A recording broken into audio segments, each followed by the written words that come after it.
A reading from the letter of St. Paul to the Romans. Brothers and sisters, since we have been justified by faith, we have peace with God through our Lord Jesus Christ. Through him we have obtained access by faith into this grace in which we stand.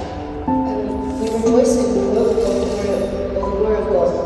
Not only that, but we rejoice in our sufferings, knowing that suffering produces endurance, and endurance produces character, and character produces hope. And hope does not put us to shame, because God's love has been poured into our hearts through the Holy Spirit who has been given to us. Thanks be to God.